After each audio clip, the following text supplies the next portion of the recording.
and welcome to Mr. America, the Bearded Truth, covering political and social issues one liberty at a time, with entertaining insights of current events and important discussions on topics that affect us all, shining the torch of liberty and brightening the future by bringing libertarianism into our everyday life. And now, your host, the friendly neighborhood libertarian, Jason Lyon, Mr. America, the Bearded Truth on Muddied Waters Media. Hello, everybody. Oh my word, we're back. It's Friday. I apologize, everybody. I had a scheduling conflict earlier, and so weren't able to make it at 2 p.m. like we normally do. But don't worry, the guest tonight was able to work with my shitty scheduledness, and so he's coming on. We're gonna be talking tonight about some fantabulous conversations about communicating with people to be able to bring in unlikely allies, to be able to unite with one another and to push forward on initiatives, right? We see this on so many different issues. There are bipartisan issues, there are tripartisan issues, there are issues that span across the spectrum. And so how do we come into and engage in conversations where there are people that have different principles, different values, to bring them together to make a difference? Well, that's what we're going to be talking about tonight with my good friend Nate Banks. I'm so excited for that, and thank you guys again for bearing with me as I made some mistakes today in the scheduling. So I'm excited to have him come on and talk with us. But before we dive into that tonight, we do have to do a little bit of housekeeping. So thank you, everybody, each and every one of you guys, for being a part of this, for joining in, for whether you guys are seeing us on YouTube, on Facebook, Twitter, Twitch, Float, Odyssey, wherever, however you guys are seeing this live. Thank you guys so much. If you guys are checking this later on the podcast, of course, if you guys aren't, you can find it on all of your favorite podcast apps. Make sure you guys drop us those 5-star reviews. Make sure you guys give us those support. And we love you and appreciate each and every one of you guys for doing so. Oop, that's the wrong document. While we are talking about that, go ahead and look at the... That is it. All right, perfect. I want to give a big shout out and thank you to Matt Wright and Spike Cohen, of course, for continuing to give me a platform to come out here to have some amazing guests talk about some big ideas and how we can take those big ideas and actually move it into activism. So thank you to them. Thank you to Brian Scott Lambrick and Jenny for the intro that I use each and every time here to introduce myself, Mr. America, the Bearded Truth, here on Muddy Waters Media. Thank you guys for that.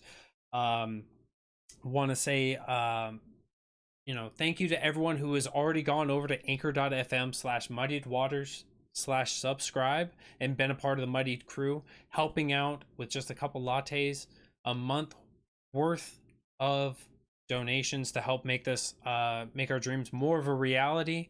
Thank you to everyone. If you guys haven't already, the exclusive content that we're going to be pumping out, the stuff that is coming down the pipeline, and I'm sure that you guys are going to find out about this here soon, it's going to be well worth the couple dollars a month in order to be a part of this group. So head on over to anchor.fm/muddiedwaters/subscribe, get a part of it now and help out. It's going to be well worth it. I promise you that. Want to give a big shout out and thank you to Kelsey Lion Designs. If you guys are in business, if you guys are engaged in events, if you guys are looking to step those games up, you guys got to head on over to KelseyLionDesigns.com. She's going to hook you up. She is an incredible graphic designer, has worked on campaigns such as Natalie Bruno, Spike Cohen, Joe Jorgensen, Ashley Shade. Across the spectrum of libertarianism, she's been out there helping. She's helped out other partisan races. She has helped out with businesses. She is blowing up in the realtor industry right now. If you guys reach out to KelseyLionDesigns.com, use the code Muddied Waters, she's going to hook you up with a nice discount, and I guarantee you, you're not going to regret that one bit. Head on over to Nug of Knowledge. If you're looking for some knowledge, you're looking for some nugs, you're looking for some love, be a part of the community, head on over to nugofknowledge.com. Use the code Bearded Truth. You're going to get 10% off. They can't legally tell you what these green substances are or how they will affect you, but I promise you, you'll be feeling a little bit better about yourself at that time, and you're not going to regret those decisions. So head on over to nugofknowledge.com. Use the code Bearded Truth. You're not going to regret it. But now, without further ado, thank you guys all for bearing with me through that. I have an incredible guest tonight. His name is Nate Banks. We're going to be talking, of course, about being able to connect with people, being able to communicate with people despite principle differences, despite value differences, to be able to bring them into the fold and push together in order to change what it is we're facing when it comes to legislative action, or whether or even to change the culture itself. And so if you guys will, of course, welcome with me Mr. Nate Banks. How's it going tonight? Great, man. Thank you for having me.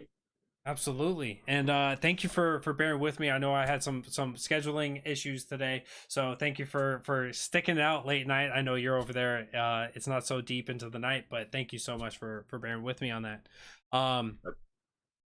You and we met back in DC, in the, for lack of a better term, the shithole of the country, if you will.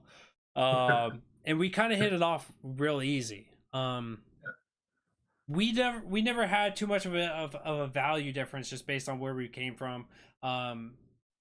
You were a veteran. You are a libertarian through and through. You believe in small limited government and structuring it for the good of the people.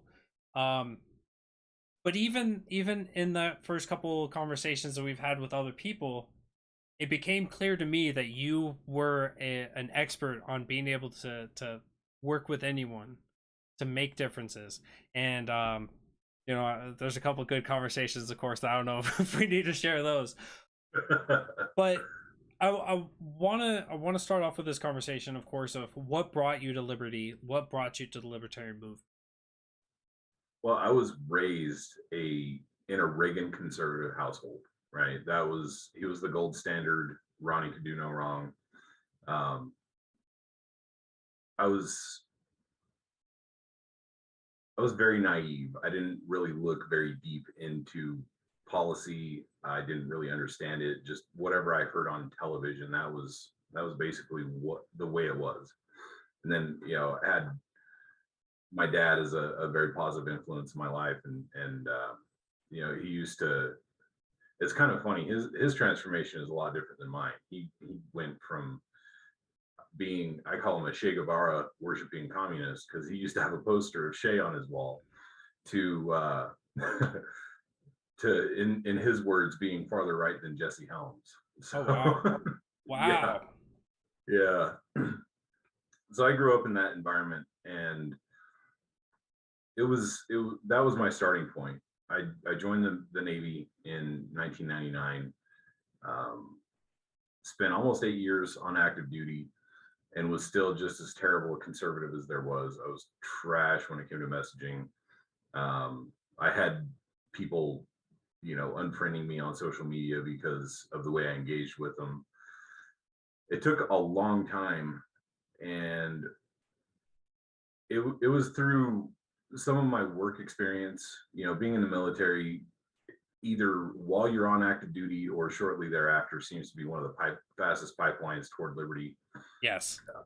It wasn't enough for me. I worked in law enforcement shortly after that, worked in the oil and gas industry, which is full of, ultra right-wing MAGA types. And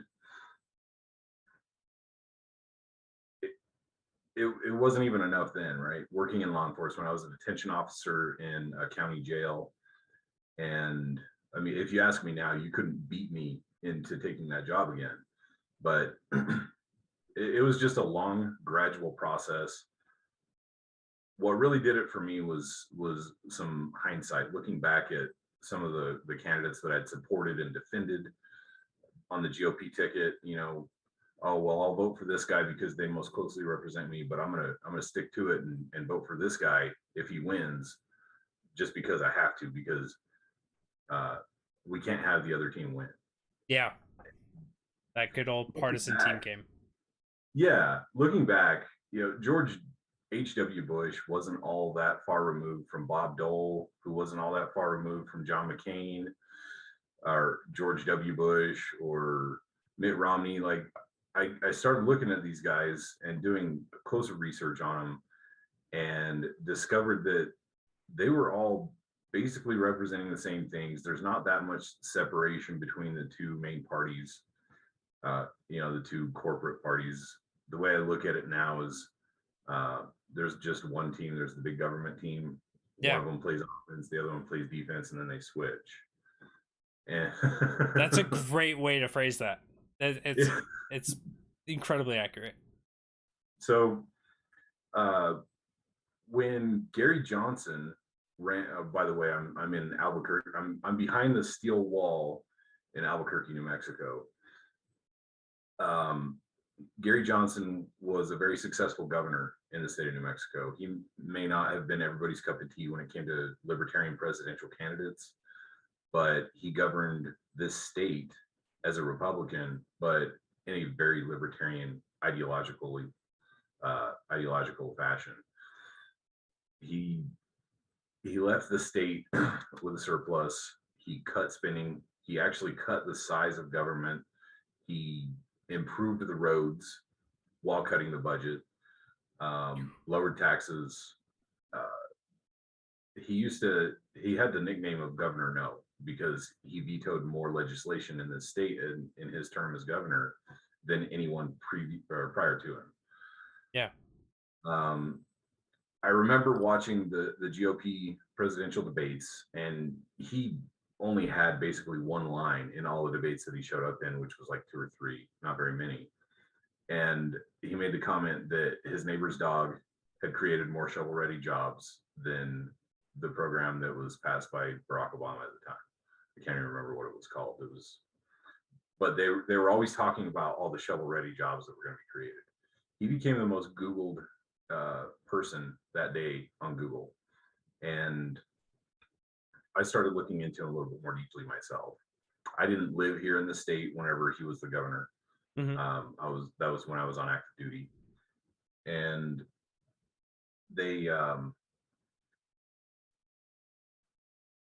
I started looking into the Libertarian Party because shortly after that he decided to run as Libertarian Party candidate and won the nomination. And that was the first time I broke away from the GOP platform and voted for somebody besides their candidate. Wow. Because he most closely represented me. I believe that was in 2012. And in 2016, when he was running again, a friend of mine, well, he's a friend now. At the time he was a stranger. He just reached out to my wife and asked if she was interested in helping to with a slate to take over the New Mexico Libertarian Party. We were living up in the northwest corner of the state. It's a little town called Farmington. Mm-hmm. So we were making trips to Santa Fe, to Albuquerque. They're 3-hour trips each time and each way. Making these trips to show up at campaign events and worked on the Johnson campaign as volunteers. Showed up and when he did his Fit to Be Prez event, and just started getting more and more closely aligned. I was still a registered Republican. I was still registered to vote in the state of Colorado, my home of record. And it wasn't until after that slate that I decided to switch my registration, and I registered Libertarian. It was a successful bid, but the LP here in New Mexico at the time, they had no interest in running candidates or supporting candidates. They actively worked against some of the candidates for national offices. And that was when my friend reached out, and well, he started showing up to their meetings, and he was like, all right, so what's the plan? What are we going to do? Who are we supporting? Who's running for what? Yeah. He was excited. And they were like, oh, we don't do that. They just wanted to be, a coffee club where they sat and talked about gun control and, talked about taxes and how wrong they are. And it was like social media in person. It's a social club. And we've seen that in so many different states. And why waste people's time with that? exactly. Why waste your own time? Yeah. You don't have to hold those titles to do the same thing that you were doing. So it was a successful bid. Every single office was voted. A new member was voted into each office, and that was when I really started getting heavily involved into libertarianism. I like it. Now I noticed when you were talking about this, right? You first started off with talking about when you were a Republican, you know, before you were in the military, and when you were in the military, you were very you had a lot of conflicts, people deleting you off Facebook, social media, what have you. Clearly you weren't converting them. And then when you talked about your own conversions, it sounded like people came to you, showed you a better way, showed you better ideas, put truth to practice or theory to practice.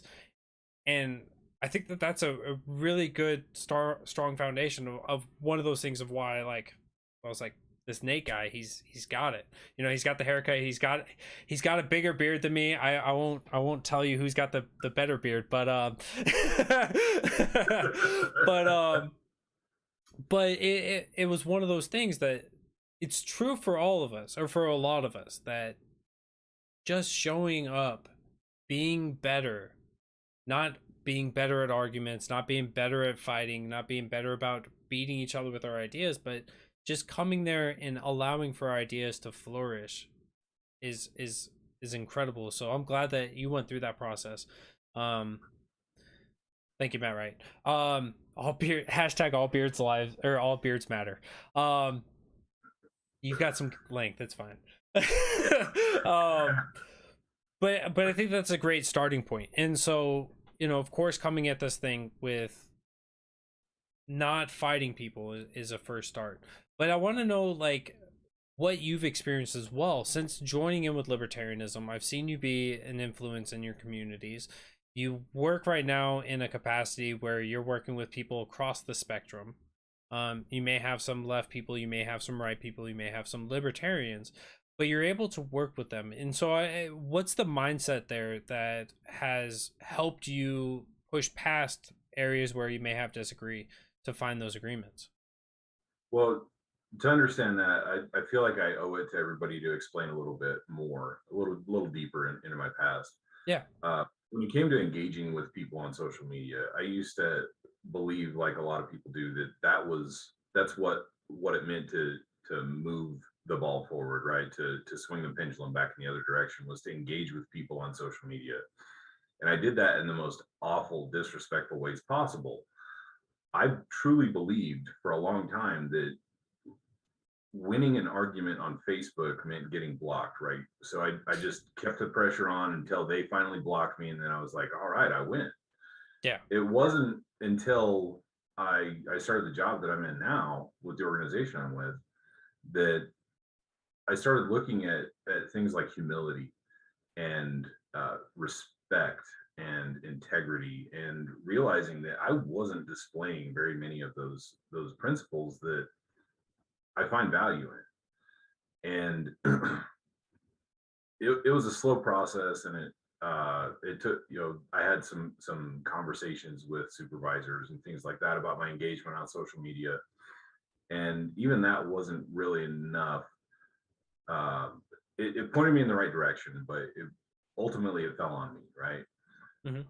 I went through, you know, introspection and learning as I moved along, realizing that engaging with people and being disrespectful, you know, that wasn't really doing anything for our movement. It wasn't doing anything to even stem the tide of tyranny that we're seeing. If anything, it was counterproductive. It was moving people farther away from it, and Yeah. that's when it really changed the way I engage with people. So, what was the question again, so I can answer No, on so that was a perfect lead up to it, and it was just like, what is that mindset? And, you know, you spoke about humility and about respect and about integrity, and so how do you go about, um, you know, some of the specific things that you may have to remind yourself as you've made that conversion, as you changed the way that you're working within your communications? How do you have respect for people? How do you show humility? How do you work through that process? What's the mindset there, so that you can be successful in communicating?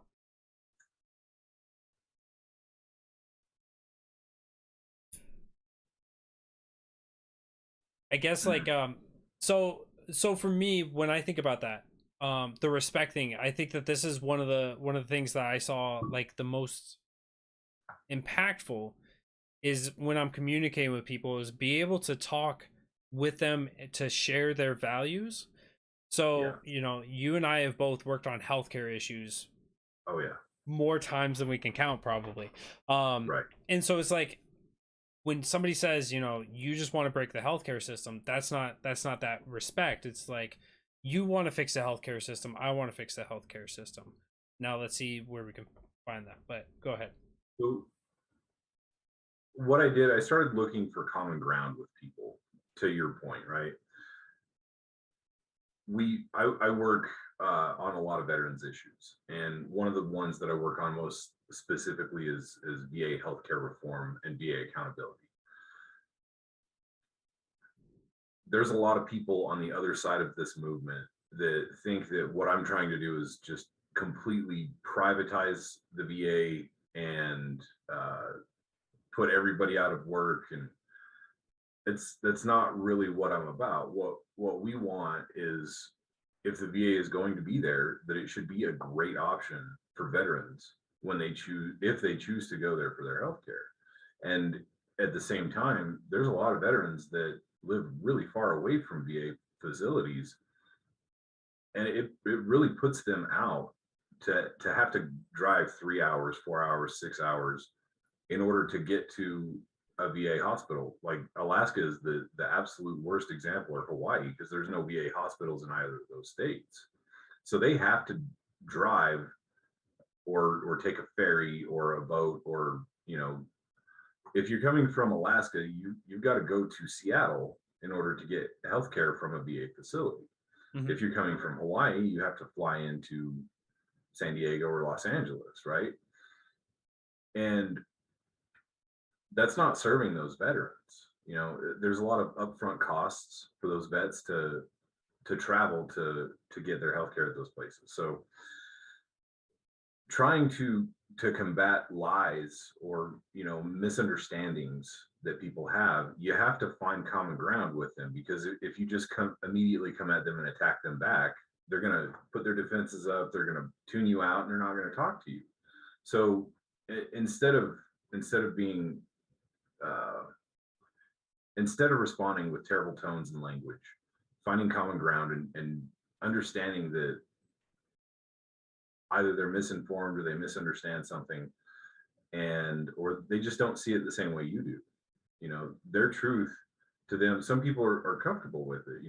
They're okay with a certain level of government, or a certain level of government involvement in their lives. It's not really who I am.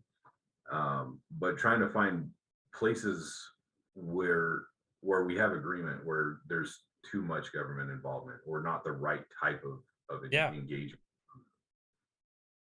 And I think, when you were talking about the VA healthcare, right? This is one of those things where when you're like, I want to be able to provide healthcare services to the veteran community, and you say, for somebody who's out there, as you pointed out, Alaska or Hawaii, it's like, we want to give them an opportunity, even if that means they can go to a private healthcare.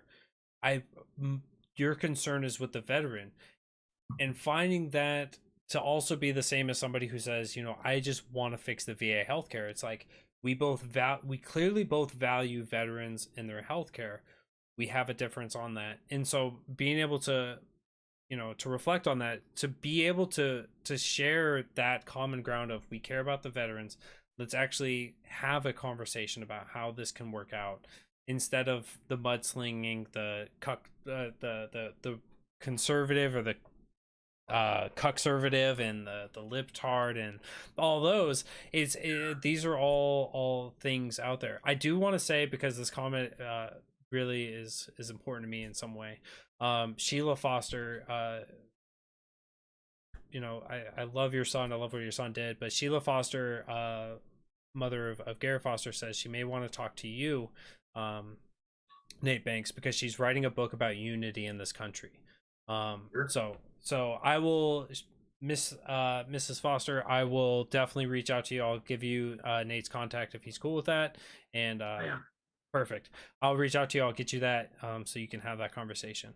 But you know, that reshaping of how we come into things, right? And I think that this is one of the biggest things that libertarians face. We have the best ideas. We have the historical understanding. We have the context of how it works. We understand economics. We don't just say just print out all the money we want to and just pay all the things. We understand how things are interconnected to one another on many of these topics. And we go into these conversations and we want to force it into other people, and we say, you just got to accept what we're saying because we're smarter than you. Right. We have the best ideas, but we are the absolute worst messengers on the planet. Yes. And that's why I'm having you on. That's why I had a couple weeks ago, I had Steve Dosbach on to talk about this. I've had this conversation a couple times with many great guests, and every one of them fully qualified to give you the full hour-long TED talk on these things. Because this is one of the most important things about liberty. This is one of the most things about actually setting people free in our lifetimes. And so we're getting into these conversations with people. We've connected with them on a value system. We've found those common grounds. Now, how is there a methodology that you have in order to expand to find more common ground with somebody? Talk me through some of that process. Well, everyone that I've engaged with, to my knowledge, is a human being, right? And we all have feelings, emotions. Some of us are better about, ignoring them, shoving them down, or some of us wear them on our shirt sleeves. But we're all humans. We all deserve respect. So it's one of those things. You should give what you expect to get from people. If you want to be insulted, insult people. If you want respect from people, respect them. You may not agree with them. Giving them respect doesn't mean that you agree with them or that they've changed your mind or anything like that. It's about it's about that, just giving them respect, the respect that they deserve as a fellow human being. And I used to think that like I said, the insults were great. I was going to change people's minds by hurling insults at them, but it reminded me of where you and I first started talking about me coming on with you. We were having a conversation with a gentleman on Facebook, and I simply stated that you'll convert more people your way by being respectful than you will by hurling insults at them. And I can't remember his name, but this gentleman just doubled down and tripled down. And, every single time he's like, no, this is the hill I'm going to die on. I will continue to insult people because that's the way that I was converted. Somebody else told me that I was a retard or, a dipshit or whatever. And that I was a warmonger and neocon and whatever it was that finally triggered him and got him to start looking at himself. That's a rare breed. There's not very many people on the planet that are going to respond well to that type of engagement. And I feel like I stayed pretty respectful the whole time I was, no matter how frustrating it got, how or anything like that. I tried to maintain a level of respect for him because I understand his position. That's where he was converted, was from that position. But yeah, it may work occasionally, but I think that you should at least be willing to accept that other people won't respond that way. And that's all I was trying to get him to understand and asking him about was, don't you think that there might be some people that aren't going to respond well to being insulted? Like, honestly, if that was a winning tactic or a winning strategy, everybody on Facebook would have been converted a long time ago. And I think when he was talking about this was his friend that was insulting him. So Yeah. there was already a level of respect, of camaraderie. There was already a level of comfort there. These aren't Yes. things that most people just automatically have because they got engaged with somebody. So, don't take, for anyone in the audience, don't take this as a playbook of one person made this conversion because his friend did. So now I could just do this with my Facebook friends, etc., etc. And I think that this brings up another really important point of when you have text, right? We have comments coming in, and I appreciate each and every one of your guys' comments, but I can read your comment 17 different ways because it's just merely words on a line. There's no inflection, there's no tone of voice behind it. I have to assume the best, the worst, or whatever I'm assuming at that time. So maybe, just maybe, picking up the phone, maybe just maybe grabbing a cup of coffee are ways that we can actually engage with somebody in a positive, meaningful way. Make that connection with somebody before you try to plant the seeds of liberty or try to push them off the cliff to liberty. For sure. Remove some of that distance, right? Uh, the the last 2 years, 2.5 years, as the government responded to the pandemic, some of the worst tyrannies were displayed by my very own governor here in this state.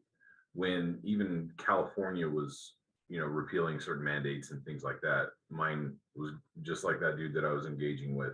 She doubled down on it no matter how bad the idea was. And I think losing that human connection, a lot of people lost some nuance on how to engage with people, how to talk to a person like a person. It's already bad, engaging with people through social media.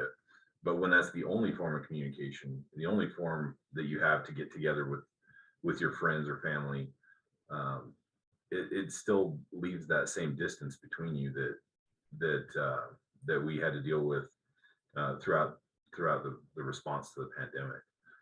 And we're pack animals, right? We're social creatures. We crave being around like-minded people. And whenever you remove that personal touch, being across the table from each other, or sitting at a park and enjoying a cup of coffee or grabbing a beer, uh, it removes a lot of the humanity from it, right? It's like you said, it's just a line on it. It's letters on a line, words on a line. There's no way to To read sarcasm or anger. Well, I guess if they're typing in all caps, you can read anger, but They might also be a boomer, but so sorry for the boomers. yeah, I don't know. It's just really important, I think, to try to find that common ground with people and uh, build on that foundation where you agree Yeah. and move forward from there, and understand and realize that people don't have to agree with you 100% on 100% of the time on 100% of the issues. There's been some times where I agreed with somebody on one issue, and everything else we were we were rams butting heads at each other. And but I'll still work with that one person on that one issue to Yes. get to move progress in that direction. And on that, I had an activist out here that when I was working on healthcare reform, Yeah. I couldn't believe it. They voted for Bernie Sanders. They supported universal health care for all. They supported, universal basic income. They were just down the line. There were things that just staunchly stood against my values and my principles. But I Yeah. sat down one day, and we were having coffee, and I said, "Hey, what do you know about the healthcare system as it stands?" And they were like, "Well, it's broken. It's expensive. It doesn't work for people. It shouldn't bankrupt people." I said, "You're absolutely right. I'm 100% in agreement with you." He's like, "So you believe in universal healthcare?" And I was like, "No, not quite." And I brought up certificate of need laws, and Right. and because we were in this conversation where we had that common ground established, I said, what are your thoughts on certificate of need laws? When he didn't know, I informed him. I said, here's some articles. Here's some articles from the left side. Here's some articles from the right side. Want you to be informed on this, but I want to talk about it. I want to, engage with you on this. And from that moment on, they respected me. They felt like I had their concerns, their values in mind, and we were able to work forward on helping change that. This is, you know, putting that theory of what we're talking about into practice. This is how we can make that happen. Yeah. Completely unlikely ally. You see us out there. He's in a Democrat rally. I'm in a Liberty rally. Our camps don't touch. But when it comes to these issues, they become so important because they're so valued, right? And when people talk about healthcare, when people talk about education, when people talk about just general infrastructure, these things are so important that we can find common ground. It's just a matter of how we approach those. And I know that you've done this. I know that everybody who's kind of worked in our field, that when we find those common grounds, we're throwing seeds off of the common ground, planting the seeds of liberty, and seeing it how we can take this one topic where we value each other, and how we can grow that, and how we can get more fertile ground for more growth, for more common ground, and everything else. I want to go ahead. Oh, speaking of engaging with people on social media or at the grocery store or wherever you might be, there's a good chance that you're not going to change the mind of the person that you're speaking to, especially with one conversation. But there's a lot of people that are observing these conversations and the way that we interact with each other. And if you've got one person that's doubling down and just trying to be the biggest jerk there is, and then you've got yourself who's being respectful and putting out good ideas and doing it in a classy way, the people that are observing that conversation and that are looking at you from the outside, those are the people that whose hearts and minds you're going to change. Yes. And that is such an important note, because what we have seen in culture, and I was listening, who was I listening to? Somebody was talking about how this was on the Patrick Bed David show. If you haven't seen that, they just had on Spike Cohen, Larry Sharp, and Dave Smith. It was an incredible 3 hours. Absolutely invigorating. But Spike was talking about this, or the three of the panelists were talking about it. And when it comes to the socialists, they have been able to really grab a hold of the culture in a way to where they're able to throw out these quick little slogans. They don't mean anything in the understanding point, but they're able to grab on and latch onto the people's heartstrings. And so when you are confronting this, and here's where it's just leaping off of that conversation, when you confront this, you can't be the deranged one. You can't be the one that's upset. You can't be the one shouting them down saying this isn't how it works. You have to meet that compassion, that empathy that they're showing in their rhetoric, and you have to beat that. You have to be able to say, I care about healthcare too. I care about this too. And when you find that common ground with somebody that wildly disagrees, but people see that you were able to compete against that, now you have an actual competing of ideas for the audience that's viewing it. You may not plant seeds with them, but you may be planting seeds for the people viewing it, and it's incredibly important that you brought that point up. Absolutely. Well, what show was that on? That was on PBD, Patrick Bed David. I can drop a YouTube link in the comment section as well. For anyone watching it, if you guys didn't see this, the three of them did an incredible time of breaking down the libertarian philosophy and talking about it in a way of not just in theory, but also in the practicality of how to move forward. And this is also one of those things.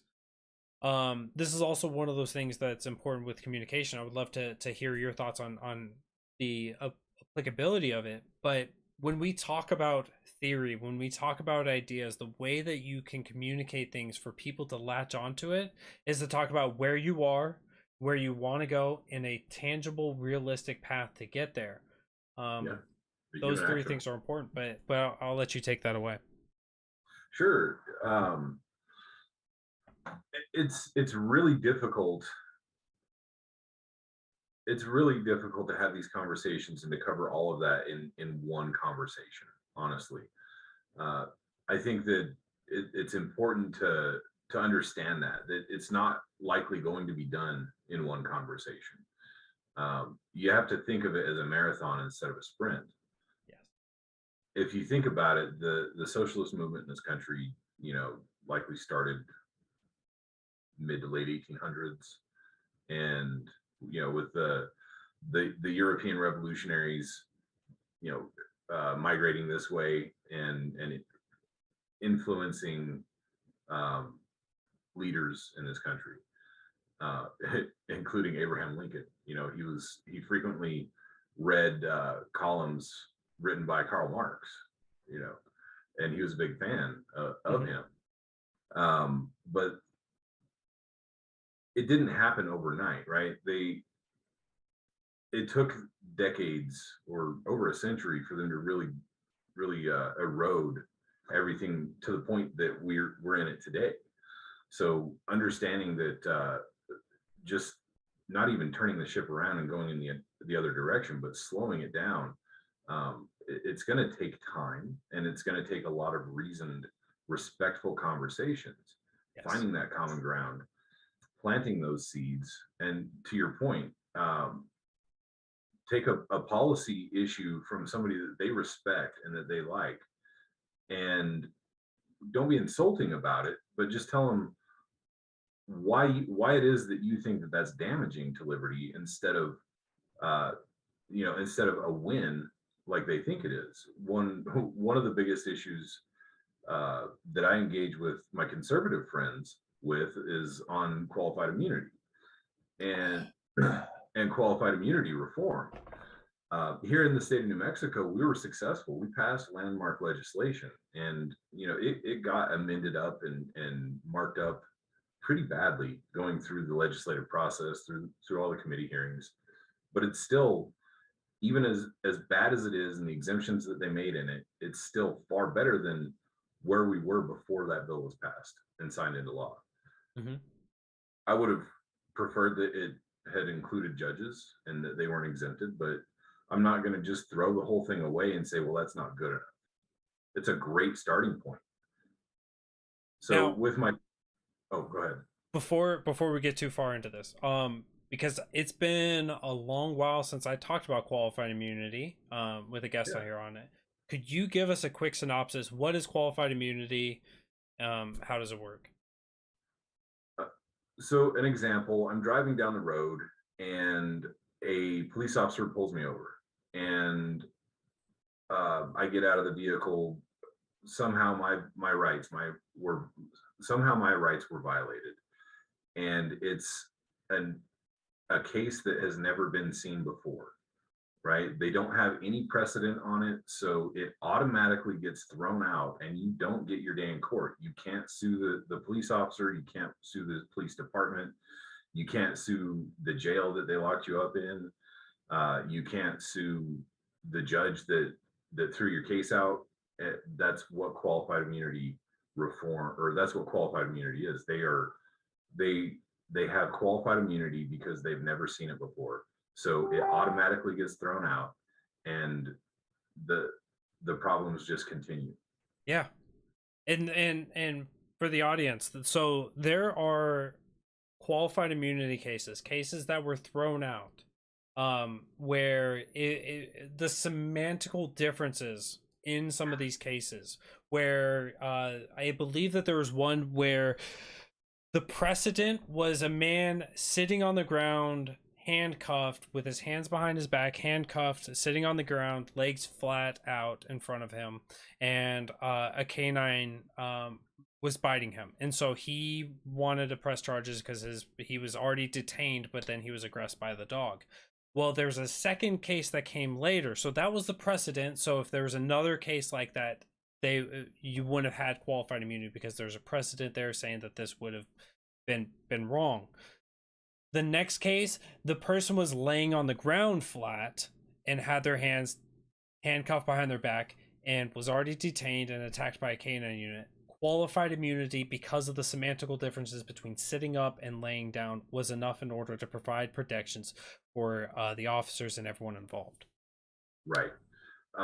It's it's like I work on foreign policy a lot too, and there one of the jokes that I love is, and it's terrible, but it's not a war crime the first Oh, time. oh, yeah. That's the same thing that you're talking about with qualified immunity. It's not it's not illegal or a rights violation the first time it's brought up, It's just because of that one little tweak, that one little difference. yeah. So anyway, so continuing on. So you guys have gotten some reform coming through. Um, got butchered up a little bit, then covered the judges, and then I stopped you there. Right. So the organization I work for, they actually partnered with the American Civil Liberties Union, who opposes in this state. They oppose a lot of what we do most of the time, and through sheer determination, one of my good friends just continued to message and reach out and contact the one of the leaders of the ACLU here in Albuquerque. And finally they met for coffee and they talked about this one issue, and it's something that they were passionate about too. They had to understand it, the way the state legislature is made up here, there's Democrat supermajorities in both chambers and a Democrat governor. So to in order to move something like that forward, there was relationships that needed to be built with a lot of elected officials, a lot of state senators, a lot of state house reps, and we didn't have those. We didn't have great relationships with the right people, with enough people, but they did, right? So leaning on their relationships that they have, along with the policy expertise that we had, and the grassroots capabilities that we have, we were able to drive the change that we needed on that one issue. And now, instead of, normally I tell people just work on that one issue and go back to hating each other. No, instead we're looking for more areas that we can work on reform. And to that point, so this is one of the fantastic things that I got to experience here in South Carolina. We were pushing on a civil asset forfeiture, so another criminal justice reform bill. And so I went and spoke at the Republican, the GOP meeting. I went and spoke at the DNC meeting, and I even spoke at the NAACP meeting, and got endorsed and supported by all of them across the board. And so you can take these things, and working with organizations is great when you're doing coalition building, but then on top of that, from there I had connections from people in the grassroots of their organizations, and finding things where I can work with them on, and then using that in order to expand out my connections to my network. So I knew people that were driven by criminal justice reform. I knew people that were driven by education reform, healthcare reform, all these things. And you can use those things in order to, I think that the term that we like to use was like a super connector, where you had this Rolodex of connections for different things. You can point and work with so many different people through that effort. The ACLU is one that a lot of people, I'm glad that you brought that one up specifically. A lot of people look at the ACLU and they see how terrible they are on many issues, and they write them off and they say, don't talk to them, don't associate with them. But you guys found a way to find that common ground. And because of that, you guys revolutionized the way that New Mexico looks at qualified immunity. I think that that's incredible. I want to give you a last couple of minutes. Any big stories, any big thoughts, any big overview things, last minute tidbits, where we can find your next events, or anything that you're doing. Plug yourself. The floor is yours. Take it away, my man. So I just wanted to bring up one more example before we say, see you later. Working on foreign policy, we were working on ending the war in Afghanistan, bringing all of the troops home. We partnered with another organization called Vote Vets, and they're a veteran organization, but they represent the other side of the spectrum. You know, they're very, very progressive, very socialist leaning veteran organization, but they agreed with us on this one issue again. You know, we've opposed each other, like, you know, the sun rises in the morning, and if we would have said the sun rose, they would have argued and said no, you know, or whatever the case may be. The sky's blue, no, it's not. But on this one issue, we joined forces and we gathered together and we went and lobbied together in DC. I think I had something like more than 30 meetings in this little time period. It was 3 days, I think. Oh wow. And lobbying with Vote Vets members right next to me in the same offices, talking to I think it was Lee from Los Angeles, California, one of the reps from the LA area in California, and then, you know, going and having a conversation with Kirsten Sinema in Arizona, and then Scott Tipton, who used to be the rep where I grew up in Colorado. And, you know, he's very conservative. Kirsten Sinema is very moderate. Lee is very progressive. So just hitting the spectrum with these unlikely allies, uniting on this one issue and getting a win, right? We've ended the war in Afghanistan. The withdrawal was a debacle. Yeah. We didn't have anything to do with that. The previous 20 years was in a lot of ways an even greater debacle.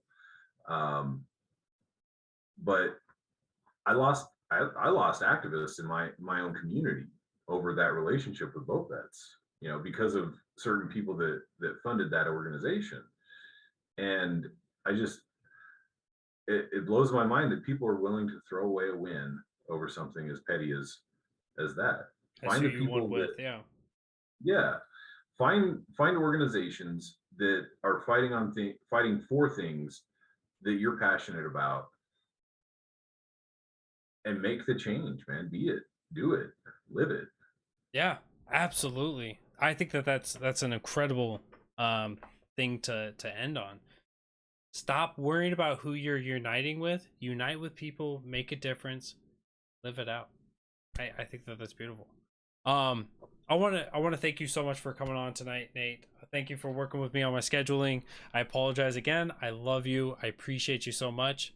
We'll get you back on here soon if you're cool with that. Absolutely. I love media. I love being on the air any way I can. Perfect. All right. I will see you in a couple minutes. All right, brother. All right. What a conversation that was. I mean, you Nate Banks is one of those guys. When I met him 3-4 years ago, you could tell he was a special guy. He was an incredibly special guy, and so I've loved working with him. I've loved seeing his work. I've loved seeing what he's doing to change his communities, as well as, you know, outside of this nation as well on the foreign policy. So he's got a wealth of knowledge there. Tonight, the conversation just covering a wide spectrum of how we can engage from a personal point of how we can share our heart, share our values with people, link up, connect with one another, break down the defenses, and be able to plant seeds. I think that this was an incredibly important conversation. I loved every second of it. I hope you guys enjoyed it as well. But we're coming up at the end of the muddied week, which means that next week you guys got to come back. So next Wednesday night, 8 p.m. Eastern-ish, make sure you guys are tuning in back here. Muddied Waters of Freedom, Spike Cohen, Matt Wright. It's going to be one hell of a show. You know it will be.